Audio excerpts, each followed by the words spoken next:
Je suis un doomer. Il y a quelques semaines, je me remettais en question. Pas moi, ni mes projets, mais plutôt la vie en général. Voilà, j'étais probablement dans un petit coup de mou entre deux périodes de tryhard intense sur les vidéos, la salle. Je pensais en fait avoir un petit peu plus compris qu'est-ce qu'était le bonheur, avoir trouvé la solution pour l'atteindre en appréciant le chemin, le parcours vers mes objectifs sportifs et professionnels. Mais en fait non. Du tout, je me trompais. Non, je n'étais pas heureux dans un premier temps. Je me voyais plus trop avancer à la salle. J'avais comme l'impression de stagner, que ce soit visuellement ou même dans les performances. Puis d'un point de vue travail, non plus. J'avais plus trop envie de bien taffer les vidéos, je bâclais, je finissais en speed, histoire juste par exemple que la vidéo du dimanche puisse sortir. Une fois que le montage était terminé, je faisais pas forcément une relecture pour regarder si tout allait bien. Objectif, c'est fini, au lit et on poste ça quoi. Actuellement, tu te reconnais peut-être à travers mes mots, j'étais tout simplement en train d'avoir des putains de pensées nihilistes. Je m'explique. J'avais plein de questions existentielles sur le pourquoi. Pourquoi je m'entraîne tous les jours? Pour avoir un bon physique. Mais pourquoi avoir un bon physique?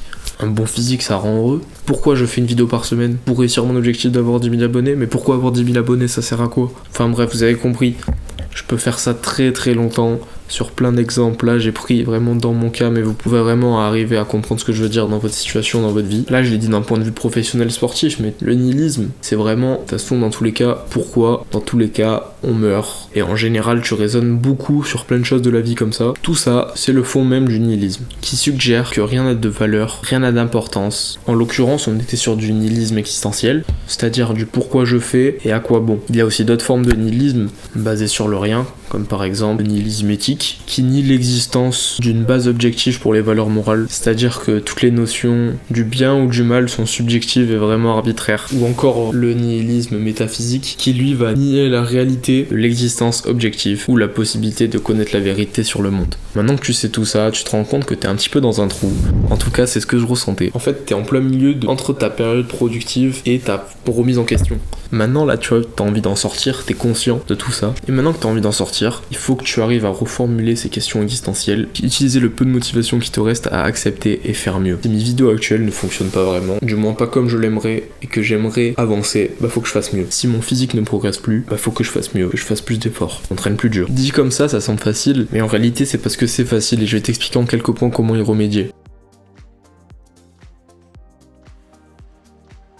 Dans un premier temps, tu vas trouver un sens personnel. Bien que le nihilisme affirme une absence de sens naturel, cela ne signifiera pas que tu ne peux pas créer ton propre sens, tes propres règles, et donner une signification du coup derrière à toute ta vie. Identifie tes valeurs, tes passions et tes objectifs personnels. Puis avec ça, engage-toi à travailler vers eux, mais vraiment vers eux. Il faut que matin, midi et soir, tu ne penses qu'à ça.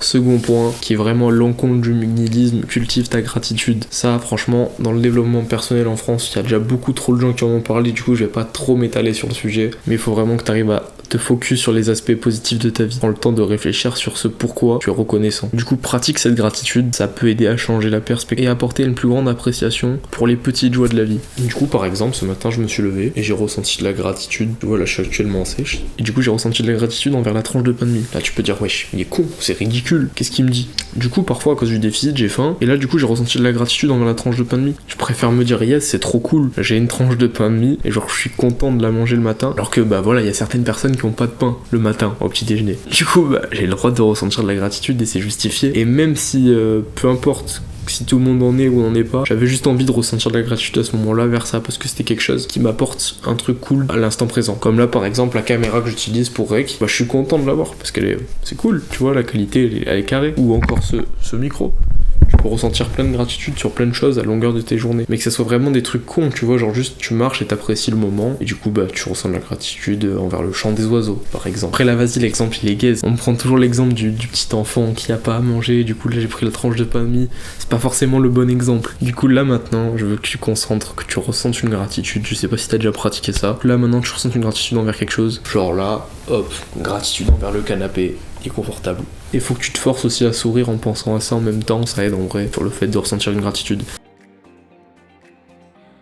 Point numéro 3, engage des activités significatives, c'est-à-dire cherche des activités qui vont t'apporter du plaisir et un sentiment d'accomplissement. Des passe-temps, des projets personnels, des actions bénévoles par exemple, tu vois, ça peut très bien rentrer dans le cas. Il faut que tu ressentes le fait de réussir quelque chose. C'est un peu en fait ta seule distraction de ta ligne directive. Mais il faut que cette distraction, elle soit également bénéfique. C'est ça le problème, mais que je pense ça freine le plus de gens, dans tous les gens qui veulent se développer, progresser. Ce qui nous freine le plus, c'est seulement des distractions qui sont pas bénéfiques, comme tous les plaisirs instantanés que vous connaissez très bien, j'imagine. Donc il faut vraiment que cette action soit bénéfique, même si c'est indirectement, que c'est juste sur ta conscience. Elle te permettra du coup d'être plus performant dans ta quête principale. Genre par exemple, je sais pas, va courir. Ça va rien t'apporter sur le papier. Tu vas pas ressembler à The Rock une fois que tu auras fait 3 km. Ni 300 d'ailleurs, je précise.